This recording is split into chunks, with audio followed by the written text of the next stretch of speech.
بسم اللہ الرحمن الرحیم۔ سامعین کرام، آپ سن رہے ہیں اردو کہانی تلاش، جس کے مصنف ہیں محمود احمد مودی، اور یہ اس سلسلے کی قسط نمبر 7 ہے۔ مجھے احساس تھا کہ اگر اس کوٹھے کا جس کی مجھے تلاش تھی واقعی کوئی وجود ہے تو وہ یوں گھومتے پھرتے رہنے سے مجھے نہیں ملے گا۔ میں سگریٹ پان کی ایک دکان پر رک گیا۔ اس دکان پر کوئی گاہک نہیں تھا۔ دکاندار نے شاطرانہ سی نظروں سے میری طرف دیکھا۔ میں اس سے پوچھنا چاہتا تھا کہ عزیز خانم کا کوٹھا کس طرف ہے، لیکن یہ الفاظ میرے حلق میں اٹک کر رہ گئے تھے۔ فرمائیے صاحب، کیا پیش کروں؟ پان، سگریٹ، لیمن یا کچھ اور؟ آخری 2 لفظوں پر اس نے زور دیا تھا۔ مجھے خاموش دیکھ کر وہ ایک آنکھ دبا کر بولا، اگر اچھا وقت گزارنا ہے تو بغل والی گلی میں چلے جائیے، بڑی طرح دار اور انوکھی لڑکیاں ہیں، باقی سب کو بھول جائیے گا۔ ایک لیمن دے دو، بالآخر میں نے پھنسی پھنسی آواز میں کہا۔ قدرے مایوسی کے ساتھ اس نے آئس باکس سے لیمن کی ایک بوتل نکال کر کھولی اور میری طرف بڑھا دی۔ تلخ و ترش لیمن کی پوری بوتل تقریباً ایک ہی سانس میں نے معدے میں انڈیل لی۔ حلق کچھ تر ہوا تو پیسے دینے کے بعد اٹک اٹک کر پوچھا، عزیز خانم کا کوٹھا کس طرف ہے؟ او! دکاندار نے سر تاپا میرا جائزہ لیا، تو آپ کو ان کی تلاش ہے؟ میں تو پہلے ہی سمجھ گیا تھا کہ آپ کوئی نواب زادے ہیں۔ چھوٹے موٹے لوگ تو عزیزہ خانم کے کوٹھے کی سیڑھیاں ہی نہیں چڑھ سکتے۔ آپ یوں کیجئے، سیدھے چلے جائیے، تقریباً 20 قدم چل کر دائیں ہاتھ پر پانی کی ایک سبیل نظر آئے گی، اس کے ساتھ ہی مڑ جائیے۔ دائیں ہاتھ پر ہی سبز اور گلابی رنگ و روغن والی ایک عمارت دور سے چمکتی نظر آئے گی۔ بالکنی میں مغلیہ طرز کے جھروکے ہوں گے جن سے رنگ برنگی روشنیاں پھوٹ رہی ہوں گی۔ اس عمارت کے اوپر کی پوری منزل پر عزیزہ خانم کا بالا خانہ ہے۔ میں نے جب اس سے سوال کیا تھا تو میرے ذہن کے کسی گوشے میں یہ موہوم سی امید مدھم سی سانس لے رہی تھی کہ وہ جواب میں کہہ دے گا کہ عزیزہ خانم نام کی تو کوئی عورت پورے بازار حسن میں نہیں ہے۔ لیکن نہیں، جس کا دھڑکا تھا اس نے وہی جواب دیا۔ اس کی آواز زہریلے تیر کی طرح میرے کانوں کے پردوں کو چھید رہی تھی۔ میں تیزی سے اس کی بتائی ہوئی سمت میں بڑھ گیا۔ اس عظیم الشان بالا خانے کے سامنے کھڑے ہو کر میں نے اوپر دیکھا۔ بالکنی میں بھی فانوس لٹکے ہوئے تھے اور ان کی جھلملاہٹ جھروکوں سے پھوٹتی رنگا رنگ روشنیوں میں مدغم ہو رہی تھی۔ بالکنی میں میں نے ایک سرد قد لڑکی کو زرق برق لباس میں ایک دروازے سے دوسرے دروازے کی طرف جاتے دیکھا۔ اس کے بالوں کے اونچے سے جوڑے میں جھلملاتے موتیوں کی مالا لپٹی ہوئی تھی اور دور سے ایسے لگتا تھا جیسے اس نے سر پر تاج رکھا ہوا ہو۔ بالکنی میں چلتے چلتے اس نے ایک عجیب شان بے نیازی سے گلی پر اچٹتی سی نظر ڈالی اور دوسرے دروازے کے پیچھے غائب ہو گئی۔ میں نے سر جھٹک کر اپنے حواس پر چھائی دھند سے چھٹکارا پانے کی کوشش کی، اپنی توانائیوں کو مجتمع کیا اور بالا خانے کی سیڑھیوں پر قدم رکھ دیا۔ سیڑھیوں کے اختتام پر ایک وسیع پختہ برآمدہ تھا۔ برآمدے میں کھڑی 2 خادمائیں میری طرف لپک کر آئیں۔ ایک نے میری بلائیں لیتے ہوئے ماہرانہ اور شاطرانہ لہجے میں مجھے خوش آمدید کہتے ہوئے ایک ننھی سی شیشی سے کوئی خوشبو میرے لباس پر لگائی۔ دوسری نے موتیے کی کلیوں والی ایک مالا میرے گلے میں ڈالی اور میری جوتیاں لینے کے لیے میرے پیروں کی طرف لپکی۔ میں نے مالا گلے سے نکال کر اس کے کندھے پر ڈال دی اور پاؤں پیچھے ہٹاتے ہوئے کہا، یہ تکلیف نہ کرو بڑی بھی، میں مجرا دیکھنے نہیں آیا۔ دیر تک خاموش رہنے کے بعد میری جو آواز نکلی وہ خود مجھے بھی اجنبی سی محسوس ہوئی۔ میں سامنے ہال کے دروازے کی طرف بڑھا تو دائیں طرف ایک چھوٹے سے کمرے میں 4-5 لہیم شہیم آدمی تاش کھیلتے نظر آئے۔ انہوں نے میری طرف آنکھ اٹھا کر بھی نہیں دیکھا۔ ہال کے دروازے پر پہنچ کر میں رک گیا۔ طویل و عریض ہال میں چاندنی بچھی ہوئی تھی۔ دیواروں کے ساتھ گاؤ تکیے لگے ہوئے تھے۔ ایک طرف سفید براق چاندنی پر 8-10 سازندے بیٹھے اپنے سازوں کے سر تال درست کر رہے تھے۔ ان میں سے ایک کے سامنے وہی لڑکی جسے میں نے بالکنی میں دیکھا تھا، سرخ آتشیں جمپر اور چوڑی دار پاجامے میں 2 زانو بیٹھی کسی غزل کی مشق کر رہی تھی۔ دیوار کے ساتھ 2 اور نوعمر لڑکیاں ایک محلہ کتاب کھولے بیٹھی ہوئی تھیں اور آپس میں کچھ بحث کر رہی تھیں۔ یکلخت ساز خاموش ہو گئے اور اس کے ساتھ ہی باتوں کی بھن بھناہٹ بھی ختم ہو گئی۔ ایک لمحے کو گویا کائنات خاموش ہو گئی۔ وہ لڑکی جو غزل کی مشق کر رہی تھی اٹھی اور فرشی سلام کرتے ہوئے بولی، تشریف لائیے سرکار، عزیزہ خانم کہاں ہے؟ میرے حلق میں سے شاید کسی اور کی آواز نکلی۔ وہ آج تشریف نہیں لائیں، لڑکی نے مترنم آواز میں کہا۔ ان کی طبیعت کچھ ناساز ہے، گھر پر ہی آرام کر رہی ہیں۔ گھر کہاں ہے؟ میں نے اکھڑے اکھڑے لہجے میں پوچھا۔ پچھواڑے ہی میں ہے، لڑکی نے الجھن آمیز نظروں سے میرا جائزہ لیتے ہوئے کہا۔ اگر کوئی ضروری کام ہے تو پیغام بھجوا دیتے ہیں، آپ تشریف رکھیے۔ مجھے گھر پہنچوا دیجیے، میں ان کے لیے ایک ضروری پیغام لے کر آیا ہوں۔ اس بازار میں گھستے ہی مجھے مصلحت کوشی اور دروغ گوئی آ گئی تھی۔ بی مغلانی، اس لڑکی نے بآواز بلند پکارا۔ میرے عقب سے وہی بڑھیا لبکی جس نے میرے کپڑوں پر خوشبو لگائی تھی۔ انہیں خانم کے پاس لے جاؤ، لڑکی نے اسے حکم دیا۔ بڑھیا نے پیچھے آنے کا اشارہ کیا۔ بالا خانے سے اتر کر ہم گلی میں آئے۔ چند قدم چل کر بڑھیا دائیں طرف مڑ گئی اور ہم بالا خانے کے پچھواڑے آ گئے۔ بڑھیا ایک ایسے مکان کی سیڑھیاں چڑھنے لگی جس کی دیواروں کا پلستر کہیں کہیں سے اکھڑ رہا تھا۔ سیڑھیوں کے اختتام پر منقش لکڑی کا ایک بلند اور محرابی دروازہ تھا، جس کی چوکھٹ کے ساتھ دائیں بائیں دو چھوٹے چھوٹے ستونوں پر پتھر سے تراشیدہ دو شیر بیٹھے تھے۔ خادمہ دروازہ کھول کر اندر داخل ہوئی، میں اس کے پیچھے تھا۔ ڈیوڑی سے گزر کر ہم ایک وسیع لان میں پہنچے جہاں چاروں طرف کمروں کے دروازے نظر آ رہے تھے۔ ایک دروازہ کھلا تھا اور اس پر ہریری پردے لہرا رہے تھے جن سے دودھیا روشنی چھن چھن کر دالان میں آ رہی تھی۔ وہ خانم کی خوابگاہ ہے، بڑھیا نے دور ہی رک کر اشارے سے مجھے بتایا۔ تم دروازے پر دستک دینا، اگر وہ اجازت دیں تو اندر چلے جانا۔ وہ واپس جانے کے لیے مڑ گئی۔ میں نے آگے بڑھ کر کھلے دروازے پر دستک دی اور دوسرے ہی لمحے میرا دل اچھل کر حلق میں آ گیا جب میں نے ممی کی آواز سنی، کون ہے؟ آ جاؤ۔ ایک ہاتھ سے پردہ اٹھا کر میں نے اندر قدم رکھا۔ وہ میری طرف پشت کیے کشادہ کھڑکی کی چوکھٹ پر کوہنیاں ٹکائے کھڑی تھیں۔ ان کے جسم پر مصری عورتوں کا سا ڈھیلا ڈھالا ریشمی لبادہ تھا اور سفیدی مائل سنہرے بال کندھوں پر بکھرے ہوئے تھے۔ ان کی کمر کسی انجانے بوجھ سے جھکی ہوئی تھی۔ بڑی آہستگی سے وہ میری طرف مڑی اور میرا دل یک لخت کرب کے عمیق سمندر میں ڈوب گیا۔ چند دن قبل میں نے انہیں دیکھا تھا، اس وقت وہ مزہمل نظر آ رہی تھیں، مگر اب تو ان کا چہرہ بالکل ہی زرد پڑ چکا تھا اور آنکھوں کے گرد ہلکے نمودار ہو چکے تھے۔ اب مجھے دیکھ کر ان کے چہرے سے زندگی کی آخری رمق تک معدوم ہو گئی۔ نہ جانے کتنی دیر تک ہم ساکت کھڑے پلکیں جھپکائے بغیر ایک دوسرے کو دیکھتے رہے۔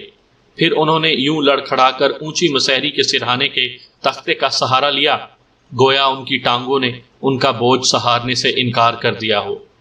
مجھے پہلے ہی اندیشہ تھا۔ ان کے کپ کپاتے ہونٹوں سے آواز نکلی جو کمرے کے پردوں کی سرسراہٹ سے بھی مدھم تھی کہ ایک نہ ایک روز تم یوں ہی اچانک اپنی آنکھوں میں ہزاروں سوال لیے میرے سامنے آ کھڑے ہوگے۔ ممی، اس ایک لفظ کے ساتھ ہی میری آواز رند کر رہ گئی۔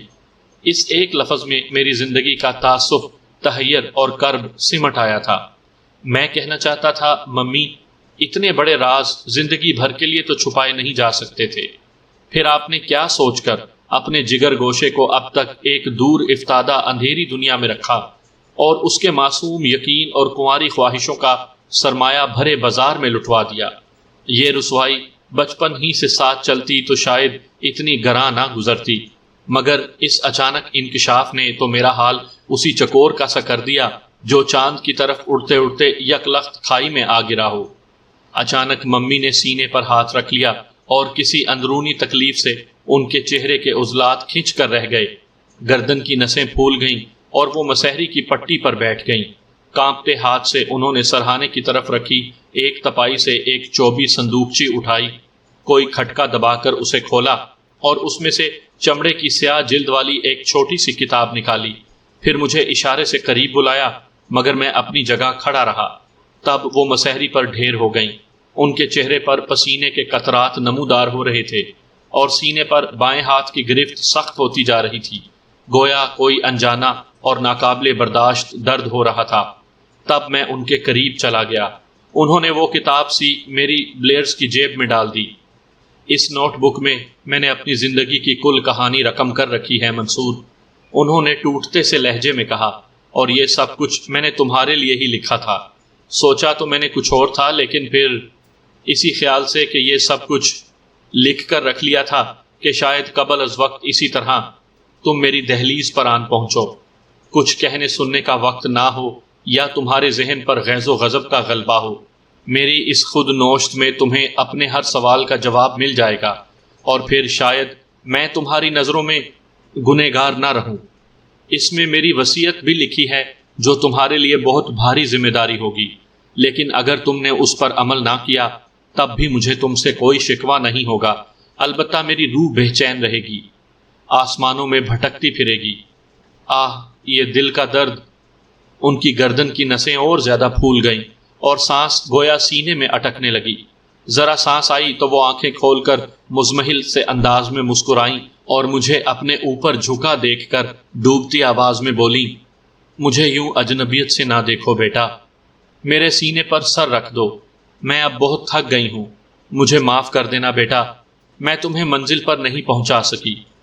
غیر ارادی انداز میں نے ان کے سینے پر سر رکھ دیا، ان کا ہاتھ سینے سے ہٹ کر میرے سر پر ٹک گیا۔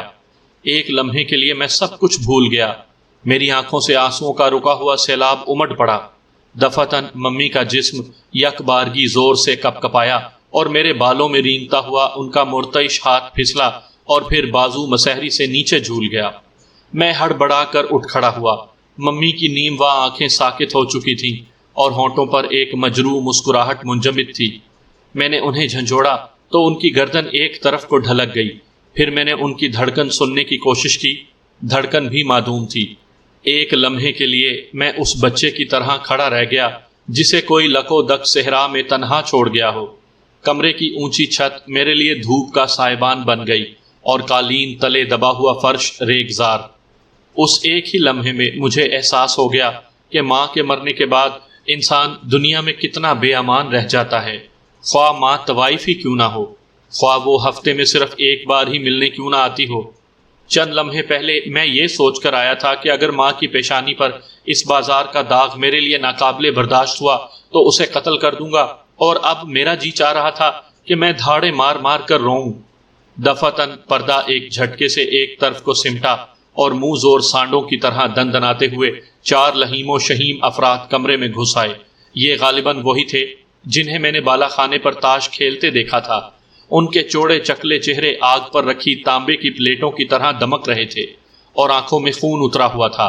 ان میں سے ایک لپک کر ممی کے قریب آیا، اس نے ان کی نبض دیکھی، پپوٹے الٹ کر آنکھوں کی پتلیاں دیکھیں، ناک پر ہاتھ رکھ کر سانس محسوس کرنے کی کوشش کی، پھر میری طرف مڑا اور خون خار لہجے میں بولا، تم نے خانم کو کیوں مار دیا؟ میں نے کوئی جواب نہ دیا۔ میں دیوار سے لگا کھڑا تھا اور دنیا کی ہر چیز مجھے بے معنی اور بے وقت سی محسوس ہو رہی تھی۔ ان چاروں کا وجود بھی نہایت غیر اہم لگ رہا تھا۔ سوال کرنے والے نے آگے بڑھ کر مجھے گریبان سے پکڑ کر جھٹکا دیا۔ بولتے کیوں نہیں؟ کیوں مارا ہے تم نے خانم کو؟ وہ دھاڑا، اس کے موٹے موٹے سرخ ہونٹ نہ مالود تھے۔ میں نے اس کی موٹی سی کلائی پر مضبوطی سے ہاتھ ڈالا اور گریبان سے اس کا ہاتھ آہستگی سے ہٹا دیا۔ میں حیران تھا کہ کیا اسے میرے چہرے پر ماں کی موت کا دکھ یا آنسوؤں کی نمی نظر نہیں آ رہی تھی جو وہ مجھے قاتل سمجھ رہا تھا۔ شاید میرے آنسو خشک ہو چکے تھے اور چہرہ پتھرا گیا تھا۔ میں نے انہیں نہیں مارا۔ میرے جسم کے شکستہ ساز سے بلا آخر آواز نکلی، میں انہیں مار بھی کیسے سکتا ہوں، میں ان کا بیٹا ہوں۔ بیٹا؟ اس نے دہرایا اور دنیا بھر کی بے یقینی اس کے لہجے میں سمٹ آئی۔ اس بازار کی عورتوں میں بیٹوں کو جنم دینے کا رواج نہیں آیا۔ سچ سچ بتاؤ تم کس کے آدمی ہو؟ یک لخت وہ گرج اٹھا اور اس نے ساتھ ہی میرے منہ پر الٹے ہاتھ کا تھپڑ رسید کیا۔ یہ تھپڑ کسی عام آدمی کو پڑا ہوتا تو وہ تیورا کر گر پڑتا۔ میرے نچلے ہونٹ پر حرارت آمیز سی نمی پھوٹ پڑی۔ میں نے ہونٹوں پر زبان پھیری تو خون کی نمکینی کا احساس ہوا۔ رخسار پر ہاتھ رکھے رکھے میں نے اب گویا حقیقت کی دنیا میں لوٹ کر ان کا جائزہ لیا۔ ان میں ایک دروازے پر جا کھڑا تھا، ایک مسحری کے قریب تھا، ایک نے کھلی جگہ سنبھال رکھی تھی۔ میرے جسم کی کسی خفتہ شریان سے چنگاریاں سی پھوٹیں اور خون کے بہاؤ کے ساتھ گویا کن پٹیوں میں جمع ہونے لگیں، اور دوسرے ہی لمحے ذہن میں جیسے کوئی بارود خانہ پھٹ پڑا۔ میں نے اتنی قوت سے اپنے مقابل کی پیشانی پر گھونسا رسید کیا کہ اس کی جگہ کوئی عام شے کا آدمی ہوتا تو دوسری سانس نہ لیتا۔ اس نے ایک بار پیچھے کو جھکولا کھایا اور پھر کٹے ہوئے شہتیر کی طرح ڈھیر ہو گیا۔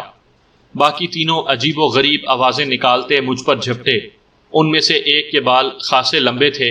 ان بالوں کو مٹھی میں جکڑ کر میں نے اس کا سر دیوار سے ٹکرا دیا۔ وہ مجھ سے بری طرح لپٹ پڑے تھے۔ ان میں سے ایک میری کمر کے گرد شکنجا ڈال کر مجھے گویا خشک ٹہنی کی طرح درمیان سے توڑنے کی کوشش کر رہا تھا۔ ان کے حلق سے مجنونانہ غراہٹیں خارج ہو رہی تھیں۔ میرے پاؤں زمین سے اکھڑنے لگے تو میں نے ان کے کندھے پر کراٹے کا ہاتھ مارا۔ میری کمر تو اس کی گرفت سے چھوٹ گئی، لیکن عین اسی لمحے میں نے دوسرے کو نیفے سے ایک لمبا سا خوفناک چھرا نکالتے دیکھا۔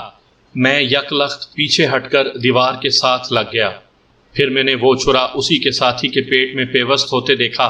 اگر میں درمیان سے نہ ہٹتا تو اس کا ہدف میں ہی بنتا۔ کمرے میں ایک دلدوز چیخ گونجی۔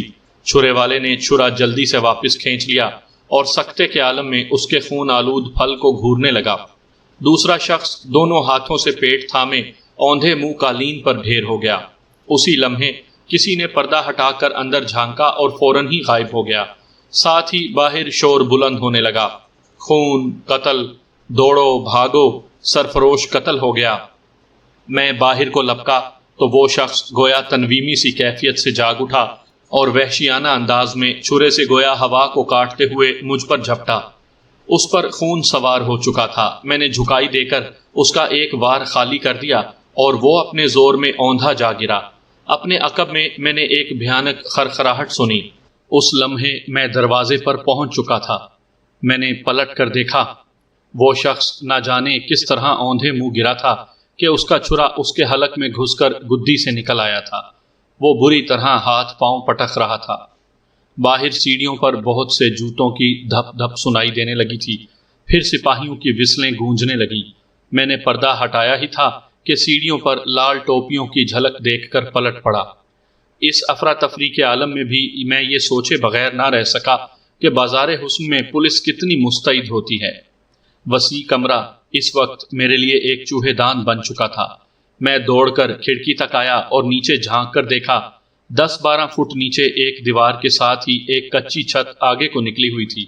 معمولی سی چوڑائی کی یہ چھت دیوار کے ساتھ ساتھ کافی دور تک چلی گئی تھی اور اندھیرے میں نہ جانے کس عمارت کے ساتھ ملی ہوئی تھی۔ میں اچک کر کھڑکی پر چڑھا اور پنجوں کے بل اس چھت پر کود گیا۔ میں بائیں طرف دوڑ پڑا۔ دائیں طرف جانے میں اندیشہ تھا کہ میں بالا خانے کے آس پاس نہ جا پہنچوں۔ تقریباً 20 قدم دوڑنے کے بعد میں مل گجی روشنی میں آ گیا۔ میرے دائیں طرف نشیب میں ایک گلی شروع ہو گئی تھی جس کی دکانوں کی روشنی اوپر تک پہنچ رہی تھی۔ میں دیوار کے ساتھ چپک کر چلنے لگا۔ دفتن میرا پاؤں کسی خلا میں اتر گیا۔ اگر میں فوراً نہ سنبھلتا تو بری طرح اوندھے منہ گرتا۔ یہ چھت میں بنا ہوا کسی تاریک کمرے کا چھوٹا سا روشن دان تھا۔ اسے پھلانگ کر میں چند قدم آگے پہنچا تو کسی مکان کی دیوار سامنے آ گئی۔ دیوار زیادہ اونچی نہیں تھی۔ میں نے اچک کر منڈیر پر ہاتھ جمائے اور جسم کو بل دے کر اوپر پہنچ گیا۔ یہ ایک پختہ چھت تھی جس پر ایک طرف کبوتروں کا دڑبہ بنا ہوا تھا۔ دیوار کے ساتھ بانس پر کبوتروں کا اڈا بھی لگا ہوا تھا۔ دڑبے پر چڑھ کر میں دوسری چھت پر کود گیا۔ اس سے آگے کوئی مکان نہیں تھا۔ سامنے گلی آ گئی تھی۔ میرے عقب میں دور کہیں وسلیں گونج رہی تھیں۔ ان کی بہت مدھم سی آواز یہاں تک پہنچ رہی تھی، تاہم اس سے مجھ پر کوئی خاص گھبراہٹ نہیں تھی اور نہ ہی سانس پھولی ہوئی تھی۔ یہ بھاگ دوڑ میرے لیے معمولی سی ورزش تھی۔ مل گجے اندھیرے میں نے چھت کا جائزہ لیا۔ یہاں لوہے کے 2 پلنگ اور چند بھدی سی کرسیاں پڑی تھیں۔ آنگنی پر چند کپڑے لٹکے ہوئے تھے جو مدھم سی ہوا میں سرسرا رہے تھے۔ آنگن کے قریب ہی سے سیڑھیاں نیچے جا رہی تھیں۔ میں نے ایک نظر نیچے جھانکا اور سیڑھیاں اترنے لگا۔ ایک منزل نیچے آ کر سیڑھیاں اچانک ہی ختم ہو گئیں اور میں نے اپنے آپ کو ایک ایسے کمرے میں کھڑے پایا جس میں کئی کھڑکیاں تھیں اور ان پر چکیں لٹکی ہوئی تھیں۔ ایک گوشے میں ایک مسہری پر ایک لڑکی گاؤ تکیے سے ٹیک لگائے کوئی کتاب پڑھ رہی تھی۔ میری آہٹ سن کر اس نے کتاب بڑے اطمینان سے چہرے کے سامنے سے ہٹائی۔ مجھے حیرت ہوئی کہ مجھے یوں اچانک کمرے میں پا کر نہ تو اس کے ہاتھ سے کتاب چھوٹ کر گری اور نہ ہی اس کی آنکھیں حیرت سے پھیلی۔ کتاب اس نے نہایت سکون سے ایک طرف رکھ دی اور میرا سر تا پا جائزہ لینے لگی۔ وہ عجیب سی لڑکی تھی۔ اس کے حسن میں پکے آموں کا سا رسیلا پن تھا، بھرا بھرا سا چہرہ، موٹی موٹی سیاہ نشیلی سی آنکھیں، مسحری سے نیچے تک لٹکی ہوئی چمکیلے سیاہ بالوں کی موٹی سی چوٹی، فربی مائل جسم، لیکن اس فربی میں بھی عجیب غضب کا تناسب تھا۔ مسحری پر لیٹی وہ خاصی طویل القامت لگ رہی تھی، لیکن جب اٹھ کر بیٹھی تو گولائیوں میں سمٹ گئی۔ کیا کر کے آئے ہو؟ اس نے شرارت بھری مسکراہٹ کے ساتھ پوچھا۔ اس کے آواز میں گلوکاراؤں والی کھنک تھی۔ کچھ نہیں، میں نے ایک لمحے کے توقف سے جواب دیا۔ البتہ اگر نہ بھاگتا تو شاید جرم بے گناہی میں پھنس جاتا۔ پھنس تو اب بھی سکتے ہو۔ میں حیران تھا کہ وہ اب بھی مسکرا رہی تھی۔ فی الحال مجھے یہ اندیشہ محسوس نہیں ہو رہا ہے، میں نے لاپرواہی سے کہا، اور میری یہ لاپرواہی اداکاری پر مبنی نہیں تھی، لیکن تم نے مجھے دیکھتے ہی یہ کیسے سمجھ لیا کہ میں کچھ کر کے آیا ہوں؟ میرا خیال ہے میرا حلیہ کچھ ایسا بگڑا ہوا تو نہیں۔ بات حلیے کی نہیں، اتفاقات کی ہے۔ اس نے کوہنی گاؤ تکیے پر ٹکا لی۔ اب تو مجھے یوں محسوس ہونے لگا ہے جیسے میں کسی کہانی کا کردار ہوں۔ یہ تیسرا موقع ہے کہ کوئی اس طرح سیڑھیوں کے راستے میرے کمرے میں آیا ہے۔ ایک مرتبہ لکھنؤ کا ایک بانکا آیا تھا جس نے ایک طوائف کو گلا گھونٹ کر مارنے کی کوشش کی تھی اور اس کے شور مچانے پر بھاگ کھڑا ہوا تھا۔ ایک مرتبہ ایک مارواڑی سیٹھ آیا تھا جس نے نشے میں کسی تماش بین کو قتل کر دیا تھا۔ خون دیکھ کر اس کا سارا نشہ ہرن ہو گیا تھا اور اس نے نہ جانے کہاں سے بھاگنے کا راستہ ڈھونڈ لیا تھا۔ اب تیسرے تم آئے ہو۔ عجیب اتفاق در اتفاق نہیں ہے کہ ان تینوں موقعوں پر میں اسی مسحری پر موجود تھی، حالانکہ عام طور پر میں روزانہ اس وقت اس کمرے میں نہیں ہوتی۔ مجھے لگتا ہے کہ آئندہ میں جب بھی اس وقت یہاں لیٹا کروں گی تو مجھے انتظار رہا کرے گا کہ ابھی کوئی ہانپتا کانپتا سیڑھیوں کے راستے آ جائے گا۔ پھر وہ خود ہی گویا اس تصور سے ہنس پڑی۔ مجھ سے پہلے آنے والوں کا کیا انجام ہوا تھا؟ میں نے دونوں ہاتھ بلیزر کی جیبوں میں ٹھونستے ہوئے پوچھا۔ پکڑے گئے تھے، میں نے انہیں پکڑوایا تھا، اس نے اطمینان سے جواب دیا، لیکن مجھے پکڑوانے کی کوشش نہ کرنا۔ اب میں بھی مسکرا دیا، کیونکہ میں نے کچھ نہیں کیا اور نہ ہی میں ہانپتا کانپتا آیا ہوں، اور مجھے ایسے لوگ بالکل پسند نہیں جو گیہوں کے ساتھ گھن کو بھی پیسنے کی کوشش کریں۔ پھر میں نے موضوع بدلتے ہوئے کہا، ویسے بائی دا وے تم کون ہو؟ اس بازار میں موجود عورت کیا ہو سکتی ہے؟ اس نے گویا میری کم عقلی پر ماتم کرتے ہوئے کہا، اگر تم اس بازار کی ہو تو اس وقت کمرے میں لیٹی کیا کر رہی ہو؟ تمہیں تو اس وقت کوٹھے پر ہونا چاہیے تھا۔ میں نے اپنے سوال کا جواز پیش کیا۔ میں ابھی زیر تربیت ہوں اور مہینے پر کچھ دن میرے آرام کے ہوتے ہیں، سمجھے؟ اور تم کون ہو؟ اس نے ایک بار پھر گہری نظروں سے میرا جائزہ لیا۔ طوائف زادہ، میں کہنے لگا تھا، لیکن میری زبان نے ساتھ نہ دیا۔ میرے حلق میں یک لخت کڑواہٹ سی گھل گئی اور میرے حواس پر ایک بار پھر اس صدمے کی یخ بستگی چھا گئی جس سے میں گزر کر آیا تھا۔ میں نے مدھم سی آواز میں کہا، میں بلندیوں کی دنیا کا مسافر تھا، مگر اچانک میرے قدموں سے زمین کھینچ لی گئی۔ پھر تو ہماری ایک سی کہانی ہے۔ وہ بدستور مسکرا رہی تھی، شاید مسکراہٹ اس کے ہونٹوں ہی کا ایک حصہ تھی۔ دفعتاً نیچے کہیں قریب ہی سے پولیس کی وسل سنائی دی۔ مجھے پولیس والوں کی یہ ادا بہت اچھی لگی کہ وہ دور ہی سے اپنے مطلوبہ آدمی کو خبردار کر دیتے تھے کہ وہ اپنی حفاظت کا بندوبست کر لے۔ بھاگنا چاہتے ہو؟ لڑکی نے پوچھا، پھر جواب کا انتظار کیے بغیر بولی، بہتر ہے کہ بھاگ ہی جاؤ، نہ جانے کیوں میرا دل کہتا ہے کہ وہ اس گھر کی تلاشی ضرور لیں گے۔ مجھے پکڑواؤ گی تو نہیں؟ میں نے غیر ارادی طور پر پوچھا۔ تمہیں پکڑوانے کو جی نہیں چاہتا، وہ اٹھتے ہوئے بولی، بلکہ اگر تم ان حالات میں نہ آئے ہوتے تو شاید ایک رات کے لیے میں خود ہی تمہیں گرفتار کر لیتی۔ اس نے ایک گہری سانس لی، جھرجھری سی لے کر اپنی ناگن سی چٹیا کو پشت پر پھینکا اور میرا ہاتھ تھامتے ہوئے بولی، میرے ساتھ آؤ۔ اس کا نرم و گداز ہاتھ بجلی کا ننگا تار تھا جس نے مجھے سر سے پاؤں تک ہلا کر رکھ دیا۔ اپنے جسم میں ایک ہلکا سا ارتعاش لیے میں اس کے ساتھ چل دیا۔ اس نے گویا اپنی بات جاری رکھتے ہوئے کہا، ویسے میں بھی کسی کے ساتھ ایک وعدہ کر چکی ہوں۔ ویسے ہم لوگ زندگی میں وعدہ نہیں کرتی، اور کرتی ہیں تو آخری سانس تک نبھاتی ہیں۔ پھر وہ گہری اور سرد سانس لے کر بولی، کاش تم مجھے چند دن پہلے نظر آئے ہوئے ہوتے۔ پھر کیا ہو جاتا؟ میں نے پوچھنا چاہا، لیکن نہ جانے کیوں خاموش ہی رہا۔ کمرے سے نکل کر ہم ایک چھوٹی سی ٹیرس نما جگہ پر آ گئے۔ یہاں سے تنگ سی سیڑھیاں نیچے جا رہی تھیں۔ میرے اندازے کے مطابق یہ مکان زیادہ اونچا نہیں تھا، لیکن جب اس کی رہنمائی میں نے سیڑھیاں اترنا شروع کی تو یوں لگا جیسے ہم کنویں کی تہہ کی طرف جا رہے ہیں۔ سیڑھیوں کے اختتام پر ایک مختصر اور تنگ سی ڈیوڑی تھی جس کی دیوار کے ساتھ نہ جانے کیا کیا کاٹ کباڑ پڑا تھا۔ چھت میں ایک چھوٹا سا بلب نصب تھا جو گرد و غبار سے اس قدر دھندلایا ہوا تھا کہ اس کی روشنی چراغ سے بھی کم تھی۔ اوپر کونوں میں مکڑیوں نے جالے تان رکھے تھے۔ نیچے ایک کونے میں نل تھا جس سے بوند بوند پانی ٹپک رہا تھا۔ اس ڈیوڑی سے ہم سیڑھیوں کی مخالف سمت میں مڑ گئے اور ایک دڑبے نما کمرے میں پہنچ گئے۔ ان مکانوں کی ساخت میری سمجھ سے بالاتر تھی۔ نہ جانے کس کی چھت کس سے ملی ہوئی تھی اور کس کے دروازے کن کن گلیوں میں نکلتے تھے۔ اس دڑبے نما کمرے میں گندے میلے کچیلے کپڑوں کا ڈھیر لگا ہوا تھا۔ اس کمرے کے پچھلے دروازے پر رک کر وہ میری طرف مڑی۔ اس دروازے سے تم عقبی گلی میں نکلو گے تو سامنے ہی 2 عمارتوں کے درمیان ایک تاریک خلا نظر آئے گا، وہ مجھے سمجھاتے ہوئے بولی۔ اس میں گھس جانا اور سیدھے ہی چلتے رہنا۔ راستے میں 2 جگہ چھوٹے چھوٹے چوراہے آئیں گے۔ دوسرے چوراہے سے ذرا آگے بائیں ہاتھ پر ایک بہت اونچی دیوار ہوگی، وہ میجسٹک سینما کا پچھلا حصہ ہوگا۔ اس کے ساتھ ہی ایک چھوٹا سا آہنی دروازہ ہوگا۔ اس میں داخل ہو کر سینما کے کمپاؤنڈ سے گزر کر تم فارس روڈ کی حدود سے باہر پہنچ جاؤ گے۔ وہاں سے جدھر سینگ سمائے بھاگ جانا۔ اب زیادہ وقت ضائع نہ کرنا۔ اگر پولیس کی نفری آ گئی تو شاید وہ بازار کی ناکہ بندی کی کوشش کریں۔ اب یہ پوچھنے کا وقت نہیں ہے کہ کیا ہوا تھا، لیکن معاملہ کافی سنگین ہی لگتا ہے۔ بڑی بھاگ دوڑ کی آوازیں آ رہی ہیں۔ اچھا، خدا حافظ۔ میں دروازہ کھول کر تیزی سے نکل گیا۔ یہ ایک تنگ اور نیم تاریک سی گلی تھی، لیکن اتنی زیادہ سنسان نہیں تھی۔ پر اسرار ہیولوں کی طرح خاصی تعداد میں لوگ ادھر ادھر جاتے دکھائی دے رہے تھے۔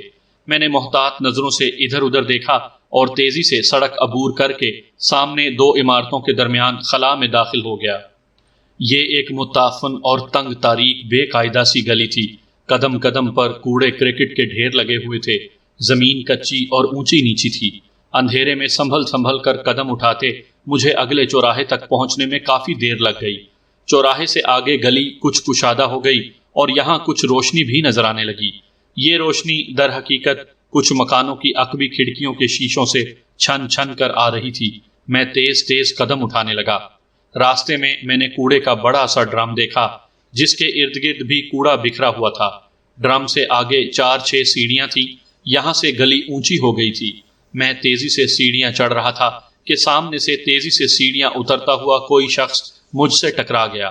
وہ لڑکھڑا کر دھپ سے سیڑھی پر گرا اور اس کے ہاتھ سے کوئی چیز چھوٹ کر پتھریلی سیڑھیوں سے گری اور لڑکتی ہوئی کوڑے کے ڈرم کے قریب تاریکی میں چلی گئی۔ میں سنبھلا اور رک گیا۔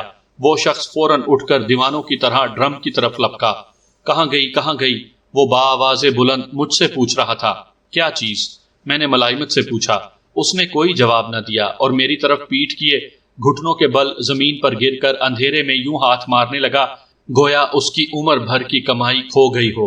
میں چاہتا تو اسے اس کے حال پر چھوڑ کر آگے چل دیتا، لیکن غیر ارادی طور پر میں رک گیا، شاید تجسس کے تحت۔ اندھیرے سے کوئی چیز اٹھا کر وہ سیدھا کھڑا ہوا اور جب اس کا ہاتھ قدرے روشنی میں آیا تو میں نے دیکھا کہ وہ ایک ٹوٹی ہوئی لمبی سی سرنج تھی۔ وہ آنکھوں کے قریب لا کر اسے دہشت زدہ نظروں سے دیکھ رہا تھا۔ وہ چوڑے چکلے ڈھانچے کا ایک طویل القامت ادھیڑ عمر آدمی تھا۔ اس کے جسم پر ایک میلا کچیلا پرانا اور ڈھیلا ڈھالا شکن آلود کوٹ تھا جو غالباً اس زمانے کا تھا جب اس کے جسم پر گوشت موجود رہا ہوگا۔ اس کے گال پچکے ہوئے تھے اور آنکھیں اندر کو دھنسی ہوئی تھیں۔ ان میں ایک عجیب دھندلی دھندلی سی نمی چمک رہی تھی۔ رخساروں پر کئی دن کی بڑی ہوئی شیو تھی۔ اس کے استخوانی مگر بڑے سے ہاتھ میں ہلکی سی لرزش تھی۔ توڑ دی؟ خبیث کتے کمینے، تو نے میری سرنج توڑ دی، بھری بھرائی سرنج توڑ دی، وہ بڑبڑایا۔ معلوم ہے آج کل مارفیا کا کیا بھاؤ ہے؟ اگر میں اس کی بات صحیح طور پر سمجھ پاتا تو شاید میں اسے کچھ پیسے دے دیتا، لیکن اس نے مجھے اس کی مہلت ہی نہیں دی اور اچانک اس سرنج سے مجھ پر حملہ کر دیا جس کے ایک سرے پر اب شارک کی دانتوں کی طرح نوکیں نکلی ہوئی تھیں۔ مجھے اس شکستہ حال اور زندہ درگور انسان سے حملے کی توقع نہیں تھی۔ وہ سرنج کو خنجر کی طرح پکڑ کر یک لخت ہی مجھ پر جھپٹا تھا اور میں نے غیر ارادی طور پر بائیں بازو کی آڑ لے کر اس کے وار سے بچنے کی کوشش کی تھی۔ فوراً ہی مجھے احساس ہو گیا تھا کہ یہ میری غلطی تھی۔ حواس کی ذرا سی بھی بھول چوک بعض اوقات بڑی مہلک ثابت ہوتی ہے۔ ذرا دیر پہلے میں 4 لہیم شہیم اور پیشہ ور مسلح لڑاکوں سے بچ کر نکل آیا تھا، لیکن اس نشئی کے سامنے غلطی کر گیا۔ سرنج کی نوکیں کوہنی سے نیچے کپڑوں سے گزر کر میرے بازو میں پیوست ہو گئیں اور کئی انچ تک چیرتی چلی گئیں۔